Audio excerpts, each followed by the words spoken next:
The other thing that I experience with aging is that there is more like stiffness and soreness and things like that that you didn't have maybe 10 years ago when you did a certain thing. And like trying to just give yourself some grace, because you have to accept and give yourself compassion around the fact that your body is changing. And you have a choice. You can either continue to walk around the block or take your dog for a walk or whatever your thing is, or not. But we know that continuing to move is a really important piece. Welcome to the Feminist Wellbeing Podcast, my sisters. I'm your host, Stephanie Dozier, a non-diet nutritionist, certified intuitive eating counselor, and cognitive behavior coach.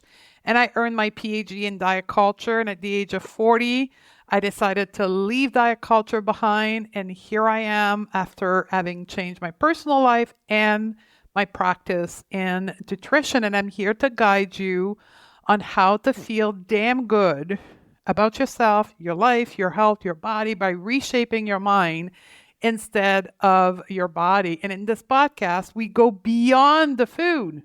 That's where the title comes from. It's beyond the food. And we fight diet culture and patriarchy by living powerfully. In today's podcast, we're going to learn how to age powerfully.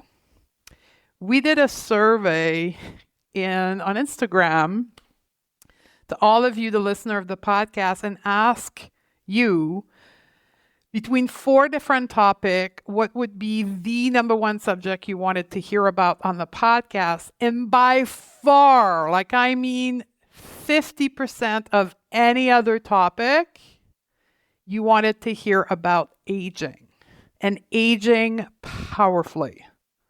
So I brought in my friend Deb, who does just that. She helps women, coach women on how to age powerfully by helping you understand ageism, how ageism interacts with patriarchy and diet culture and creates that space where you think, oh my God, I'm getting old.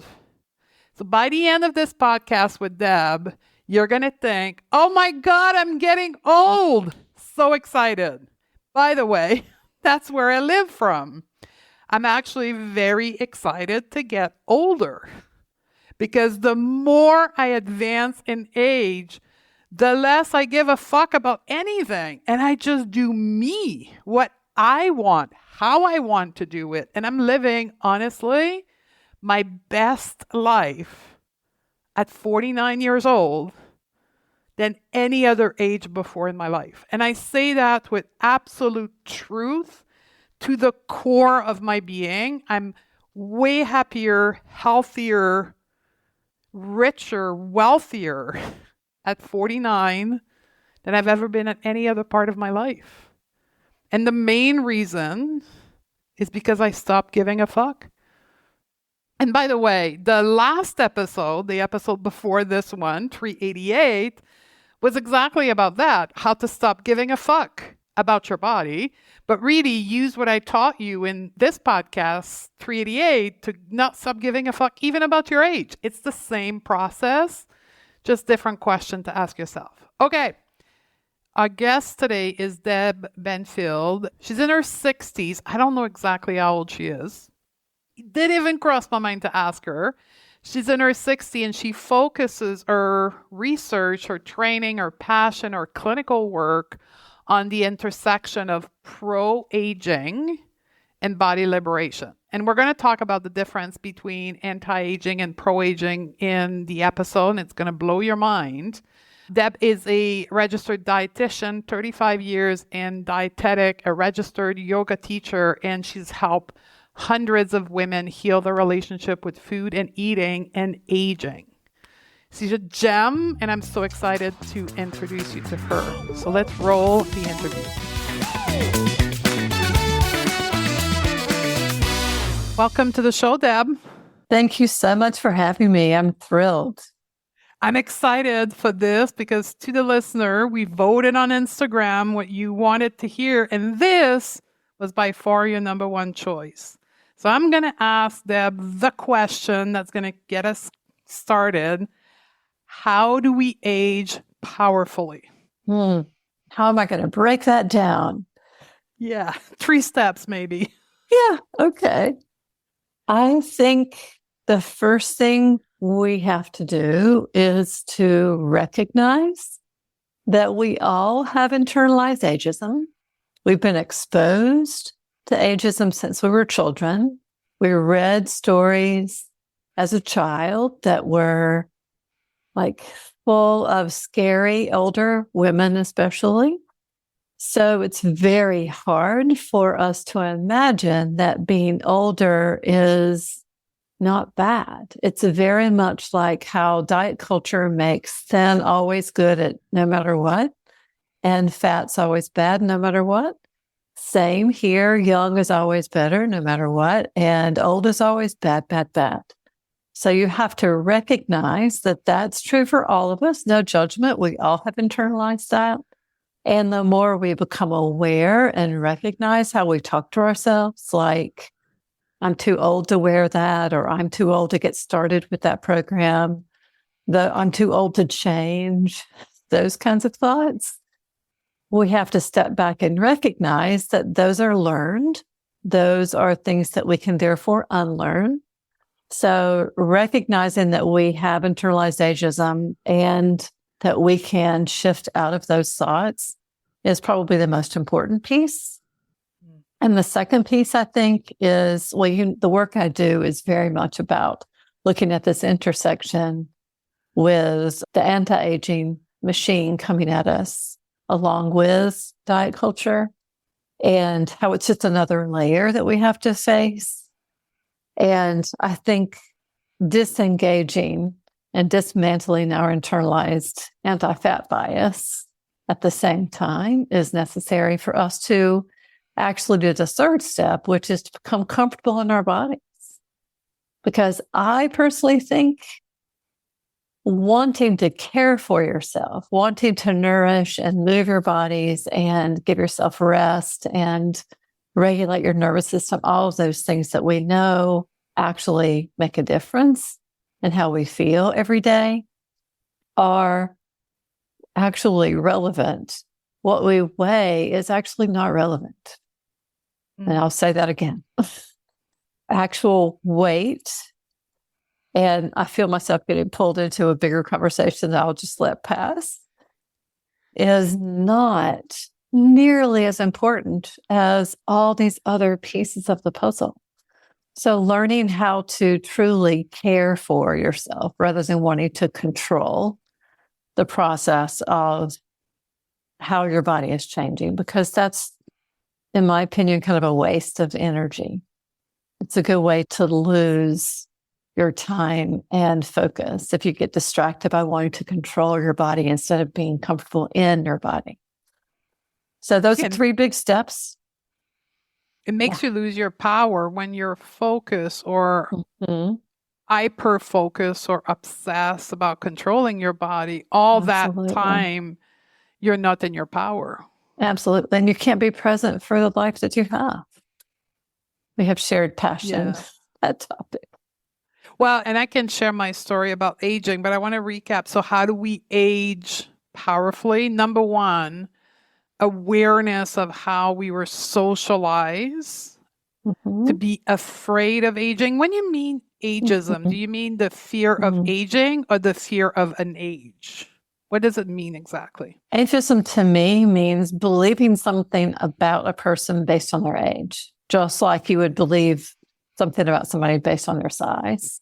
Very parallel. It's like having this preconceived notion about somebody based on their age. You can go the other way. You can say, because you were so young, you don't have this and that.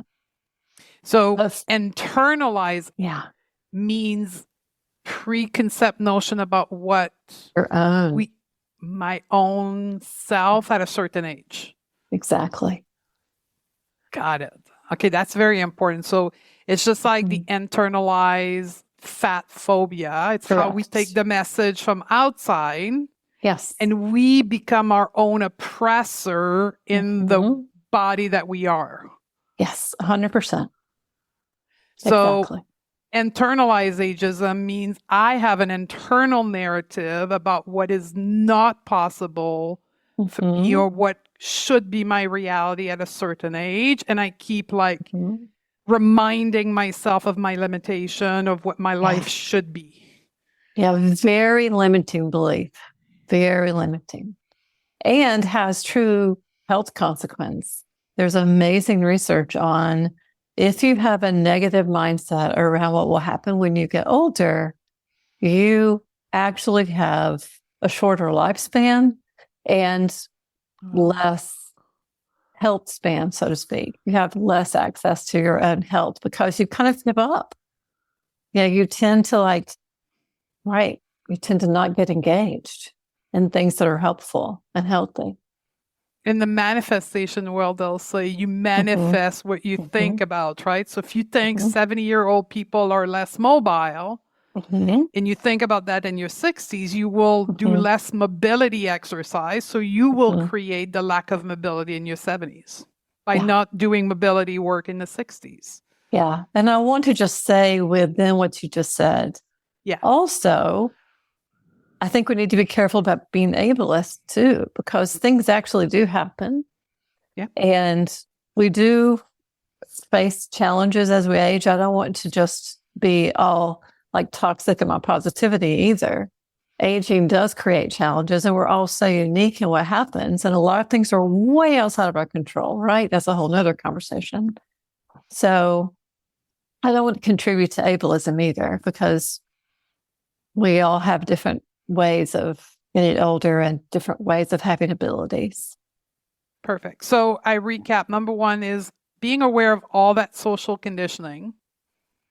Two, what did you say number two was? I said also at the same time, dismantling internalized fat phobia and diet culture with it. And number three? Becoming more comfortable in your body as you are. Yeah. Let's talk about diet culture, fat phobia, and aging. You made a post on social media. So I'm going to date this interview to March 25th. So everybody go find Deb's Instagram account. It will be in the show note. And you made a post about Oprah because it's the week of Oprah releasing her show around weight loss drug. And you said, Oprah just turned 70. We need to talk about how diet culture and weight loss complicates aging. Tell me more about that. Yeah. Again, I can feel myself like 16 different ways I could go with this. So overall, I think it's important to acknowledge that being in an older body does complicate this conversation, because after age, we think it's around 60 to 65. I think it's more like 65. There is a shift toward losing muscle mass and bone mass at a higher rate, because we actually start losing muscle mass and bone mass when we turn 30, but it starts accelerating at 60 and 65. So we also know that when you lose weight, for no matter what you do, people are going to argue that certain kinds of diets change what I'm getting ready to say, but it's really not true. If you lose weight, you lose not just body fat, you lose bone mass and muscle mass. And when you're over 60, that's very significant, because for many reasons, you want to protect your muscle mass and your bone mass, because it prevents falling if you have more muscle mass and have stronger bones. And falling has very significant consequence the older you get. It changes even cognitive function to have more muscle mass. There are all sorts of reasons why you want to protect your muscle and bone mass at this particular age and older. So dieting is not benign. Weight loss is not benign. And I know you talked about that probably for lots of reasons, but there's a lot of harm to be had with diet culture and weight loss. So this is just another one.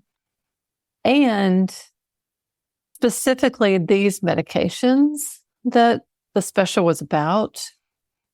That whole class of drugs alters gastric function. And as a dietitian, I also know a lot about what happens with aging. Your GI tract changes quite a bit. Some people more than others, but we do not absorb very important nutrients nearly as well. So it just doesn't make sense to me why you would complicate that even more, why you would contribute to that. So in my mind, as a dietitian, these drugs have a lot of, I'm concerned about many aspects of this particular class of drugs and weight loss in general. Not to mention all the other things, all the other reasons why it's, as we said before, disempowering and kind of takes you off your own center, so to speak, at a very important, precious chapter in your life, where it would be nice to really focus on your true values. And I think for most of the people that I work with, actually, this is not a true value. It's just what they've learned from culture, that they should be thin and fit. And do you want me to talk more about this? Because I have more to say. Oh yeah, absolutely. Go ahead. And I just want to add, I have coached women in their 70s. Yeah, for to sure. let go of diet culture in For their sure. 70s because they had spent 50 years having that as their number one focus. And the wisdom that comes with aging made them like, okay, enough is enough. But go ahead. What did you want to add about? I want to add more to what you just said too, because I too have seen women in their 70s and 80s finally stepping away. I mean, it's heartbreaking and infuriating that there's been a stuckness in their lives around this. And I also understand it. I have compassion too, because there's a reason that you think that following diet plans are a good idea. You've fallen for, what you've been told. You're just trying to be good. Everybody's just trying to be good, right? You're just trying to do the right thing. And there's this amazing bubbling up of creativity. I have a membership of people that come like from invitation only after they do my group program. And that's one of the biggest themes in that membership group. It's like people are starting to have more access to their writing, their photography, things that were in their life kind of on the side are much more energized, which is so thrilling to me. It makes me so happy. But what I was going to say otherwise is my belief is that our culture upholds a particular kind of body as powerful and good and belongs without effort. And if you've read any of Sonia Renee Taylor's work around the body hierarchy, it's called the default body, the body that's automatically given clout and power and is invited and feels like loved and worthy. And it's typically white, thin, abled, male, cis, all this hetero, all those things. I forgot to say young also. So thin and young, let me just highlight those two things. So if you have any identities that are outside of that, or as you develop identities outside of that, i.e. are no longer thin or no longer young, you feel pressure to get back to a sense of belonging because you feel like you're losing a sense of relevance in our culture. You're losing social collateral. You're invisible. I mean, it's very subtle and very real. So you just have this feeling that you should be thin and fit because at least you can control that, right? Maybe you can pass as young for longer if you're thin and fit. And that's what I see in the pro-aging world. That's a whole nother conversation because there is a pro-aging movement. But I'm very concerned that there's no body diversity in that movement, that there's a lot of thinness. And when brands try to be inclusive around age, they lift up thin, fit bodies with silver hair, the same body. So there's just no representation for body diversity within the aging work. And I also want to own my own. I sit here white and straight size. So I want to say that too. So when you say the pro-aging movement, can you tell me Yes. more about this? Because I'm personally not very acute with that, and I bet you a lot of my listeners aren't either. Yeah, there is a budding movement. There are publications and there are brands that are trying to capture the major market of women over 50. There's a huge market. So, therefore, the interest, I hate to sound like so terribly skeptical, but I think that's one of the major reasons is there are a lot of consumers that are women over 50. Therefore, they want to represent these women over 50. And there is like hashtag pro-aging. People who are not in alignment with the anti-aging, which I love. I am 100% with it. Agreed that anti-aging is like anti-living in my mind. Aging is living, and aging is something that naturally occurs. So to push against that by signing up for the next product, there's a huge wellness, lots and lots and lots of wellness products like collagen powder. There's so many things I could talk about, not to mention the cosmetic industry. There's so many things that are anti-aging. So the people who are pushing against that, and it's lovely, are pro-aging. However, I just don't see body diversity within that movement. So I keep trying to bring awareness to the fact that the body liberation movement, body positivity, body acceptance tends to be pretty young. And, we've got this interesting black hole where in the pro-aging movement, no body diversity. In the body acceptance movement, no older women.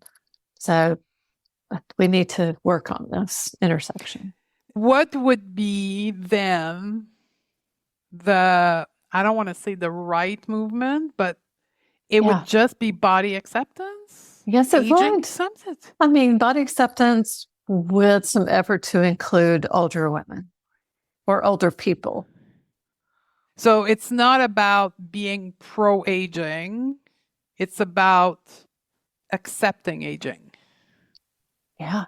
And maybe even in my mind, looking at the potential. I mean, to me, the transition that menopause has the capacity for energy, like new kinds of energy. Talk to me more about that. What is that I'm transition? 65. Yeah. So I have experienced all of this, and I'm kind of looking back at menopause and perimenopause. And, my heart goes out to the perimenopause. It's so hard. It just is. But on the other side, it's incredibly, I think there's a surge of happiness. There's research that shows there's a U curve of happiness where you're the happiest in your life when you're the youngest and the oldest. You literally do feel more powerful and don't care as much about the pressures around you and have access to more happiness after menopause has passed, which makes a lot of sense if you think about it. So do you think that the power, when we say aging powerfully, accessing the power of the aging process comes from acceptance?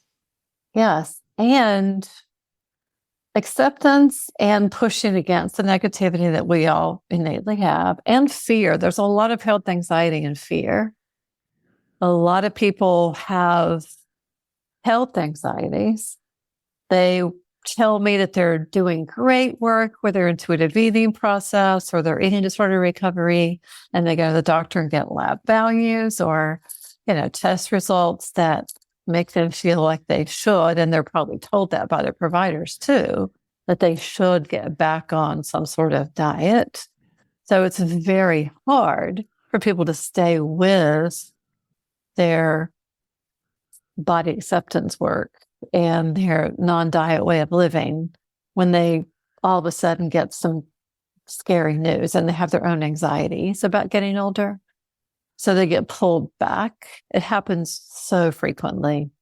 And people really need to be educated about how it's the same information. There's still lots of wisdom in looking at making food choices around supporting your best health and your vitality and your comfort without centering your weight. It doesn't work to center your weight. We know that. There's so much research that supports this. But it probably is a good idea to think about things you could add to have an additive approach to make sure you are getting enough protein without going crazy. There's a lot of ridiculous, excessive focus on protein and, to make sure you do get some fruits and vegetables, but, not getting too far into rigidity and pressure around it. Because the things that really matter the most are keeping your stress levels as managed as you can, continuing to move in a way that's comfortable and playful, trying to get rest. There are a lot of things we can't change too. Like, I don't know if anyone wants to talk about this. I know I've been watching you talk about the social determinants of health on social. There are a lot of things that are way, way, way more important than your diet, and certainly more important than your weight. So when you look back at your patients, student, client population, and you look at those that are not being pulled back in diet culture or not being pulled back in dieting or controlling their weight, what's the differential agent or element of these women who are staying within their power through the various stage of aging? Yeah, I think one very important piece is community. A lot of women that I talk to feel like they're the only ones, literally the only ones in their lives that are not falling for diet culture, that are not looking at all the anti-aging products and programs.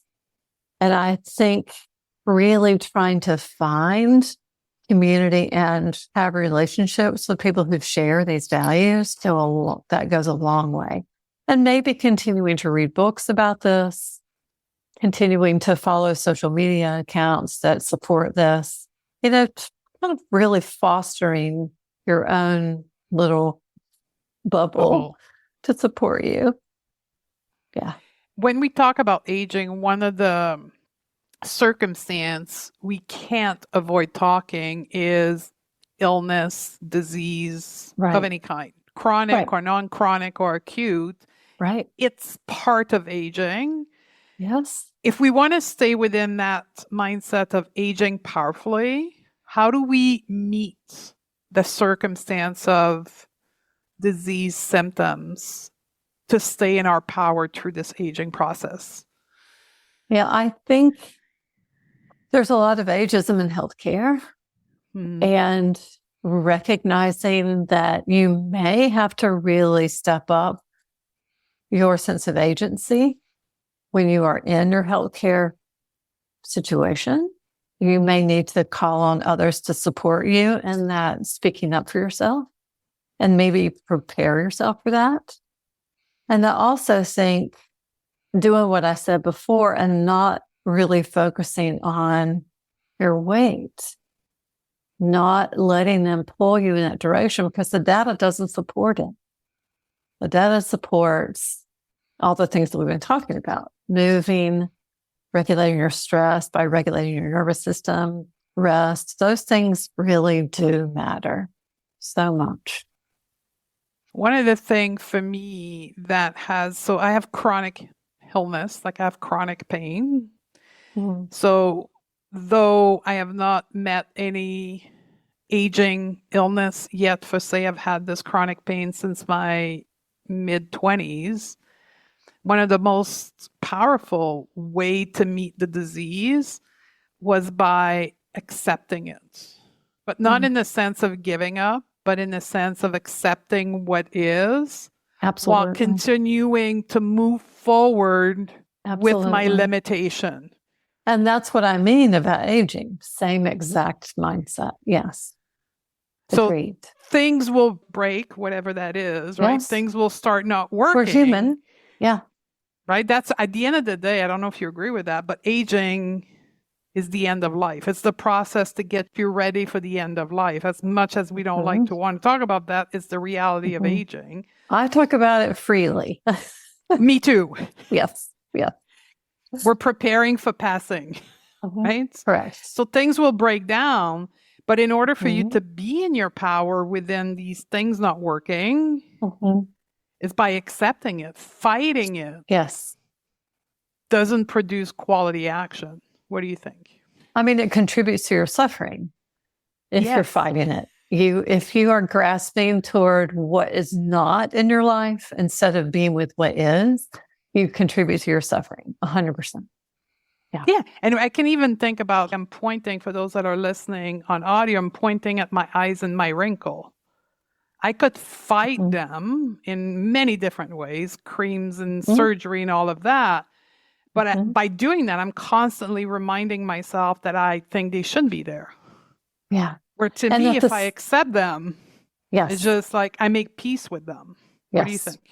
I agree with you. I could not agree with you more. And I always feel like I need to say, because I know there will be people listening that feel like they need to be able to make the choices that they need to make. And so I also want to say, I'm 100% around supportive of body autonomy. I want people to be able to do things if it helps you feel better, to go get Botox, and I'm fine. I just think there needs to be an awareness, a little curiosity about if that is learned, if you're socialized to think you should. I just think there needs to be just a conversation with yourself about that. That's all. Yeah, and because at the end of the day, for me, power is choice. Yes. When you stay in a space of choice versus I have to, choice will access power. I 100%. Have to access this empowerment. Yeah, if I could high five you through the screen, just like high five. All about conscious choice. Just coming to that conscious choice is powerful. Yeah. Right. It's the same thing with women who want to diet. As long as you are in a space of choice with all the consequence and the side effect, and I get it all, but this is what I want to do. That's body autonomy. That's autonomy of you being in your power. Yeah. But when you are in the space, but I have to lose weight, like you're completely disempowered now.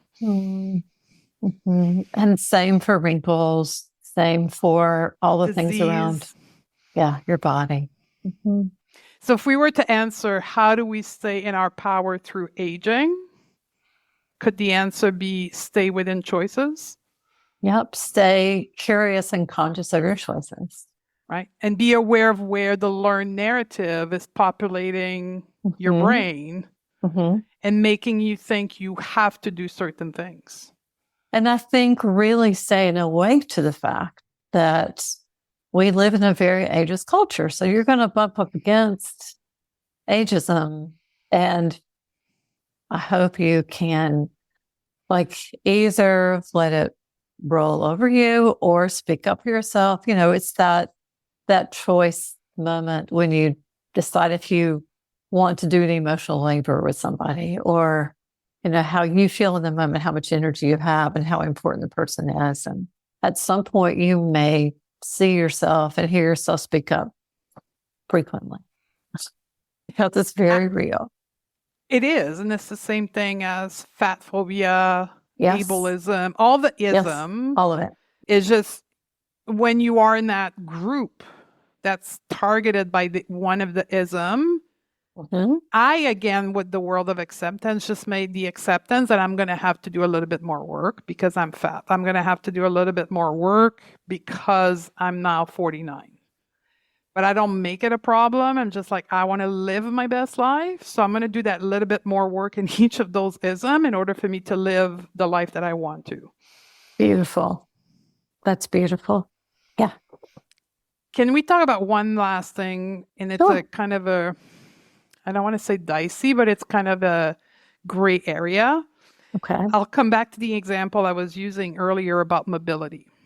Mhm. Where often we lose our power when we think of accepting. So, accepting our disease that could limit our mobility. Often I will see client go to the place, well, I'm just not going to do anything anymore because I'm losing mobility. So it's a very fine space to say, I'm going to accept what is, but I'm still going to work to be as mobile as I can. Any example of mobility? What are your thoughts on that?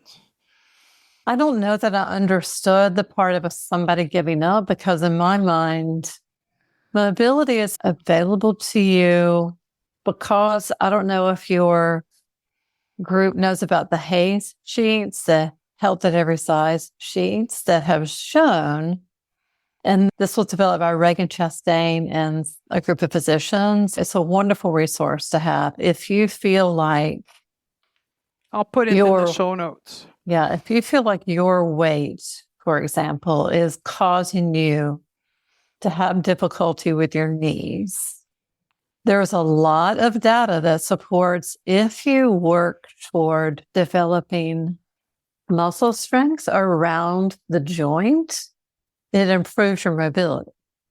And continuing to move your body, it could be yoga, it could be lots of other, it could be chair movement. Actual movement of any kind supports mobility. And there's this great story, Ashton Applewhite, who wrote This Chair Rocks. She's an amazing leader in the anti-aging, the anti-ageist movement. Said, she went to the doctor with some knee pain, and the doc says, well, it's because of your age. And she said, well, the other knee is the same age. I mean, there's something going on with the knee. Same thing with thighs, right? The doctor blames everything on your size when maybe there should be a little bit more curiosity about your actual knee or whatever the issue is.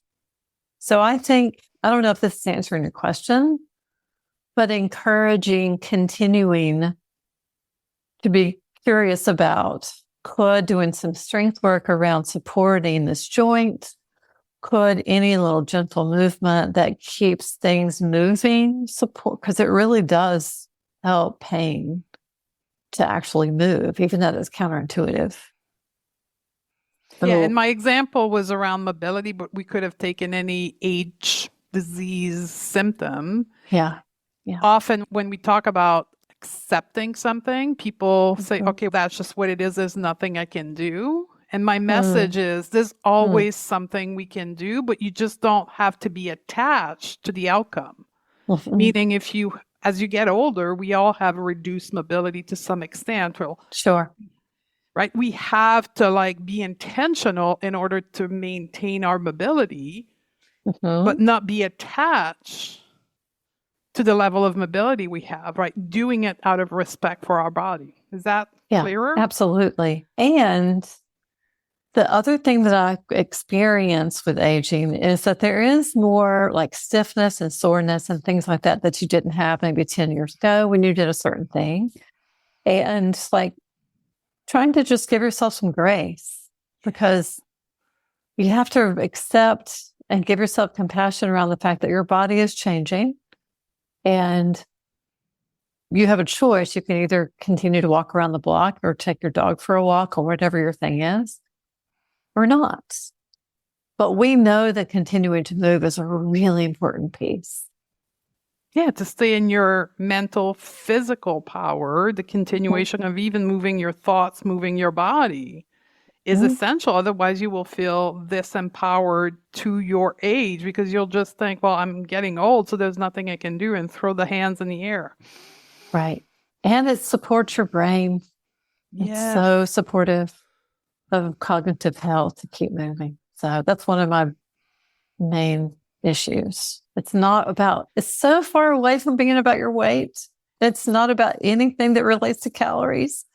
It's not that at all. Yeah, it's about how you feel. To answer the question, how do we age powerfully? I want to say it's almost necessary as women in a society that's entrenched in diet culture to have liberated yourself from diet culture. Otherwise, it'll be extremely hard for you to be in your power through aging while being attached to being a certain size and a certain look. Yeah, they're very, very connected. Yep. Yeah. Agreed. Because you'll get pulled into the anti-aging world. And I mean, we can just talk about money, how a good chunk of your money will be diversified to buy all the gimmicks for anti-aging instead of doing what you want to do in your 60s, traveling or whatever. I feel strongly that diet culture and anti-aging culture are just BFFs. They're just almost like twins. It's so similar. So you're right. If you've already done some beautiful work around dismantling your internalized diet culture mess, you're going to find like a roadmap. Yeah. And I'm 49, so I'm moving towards what I call my wisdom years. That's how I've decided to label them. Yes. And one of the things that I did very consciously at 45 or around that is started to follow more accounts on Instagram of women in their 60s living their powerful life. And it literally gave my brain an infusion of potential. Yeah. Because I could see other women do what I want to do at that age. And it allowed my brain to see the possibility. Yes. And, imagining yourself doing things is very important. Yeah. Visualizing yourself doing that. Right. The limit that we think comes with age is only socialization. It's not true. There's no limits to what we can do at certain age. There's not a chart somewhere that says you can't do this at this age anymore. You get to follow your own instincts. So you need to have a pathway to your own instincts. Yeah. How have you find your wisdom blooming in your 60s? Well, I've always tended to not worry so much what people think. That's always been my nature, but that is like in stone. It's just so much a part of my life that I just practice letting it go. You say it, I don't give a fuck. That's really the epitome of I don't give a fuck as you get older. Correct. That's exactly. I would say that is really important to me. Yeah. And there's so much more energy for what truly lights me up, right? And in that letting go, you have energy for things that truly light you up in life. It's a beautiful thing. Yeah, when you can diverse that pocket of energy that's accessible to you from worrying about what you are not or what your body is not, and you take all that energy and you transfer it to what you want to do, then you become more energized, not because of the amount of protein you eat, but because you don't give a fuck in so many other areas. Yes. You just diverse the energy to another part of your life. Yeah. I mean, trying to get good sleep and trying not to get stressed out about what's happening in the world goes a long way too. Yeah. Any closing comment you want to partake to women listening to that in answering the question, how to age powerfully? There are two things that I think are really important that we've already said, but I'm going to say again. Yeah. Is that realizing that bodies change as we get older, and that's okay. It's totally okay for your body to be different as you are in a different place in your life. Please let yourself be accepting of the changes that are very real, and the fact that your body is your partner in your life and not your project. It doesn't work for you to constantly be looking at your body as a project, but instead being in your body as your partner. If women, because I know you work with self-identified women, if women want to get more of you or work with you, what would be their next step? So you can find me very easily through my account on Instagram, which is Aging Body Liberation. And my website is my name, Debra, Debra, Benfield.com. It's very easy. Perfect. We will link to both in the show notes. Okay. Thank you. It was a pleasure having this conversation with you, Deb. Absolutely. I feel the same way. Hey, my sisters, if you are loving what you are learning on the podcast, you have to come and check out our feminist mentorship masterclasses and our internationally recognized non-diet coaching certification on our website at www.stephaniedoty.com/shop. This is where you can get the individual coaching and the support to take the concept thought on the podcast to the next level, embrace our well-being in a way that will expand our collective freedom and power. Come and join myself and other women to learn how to reshape your mind, not your body. I'll see you there.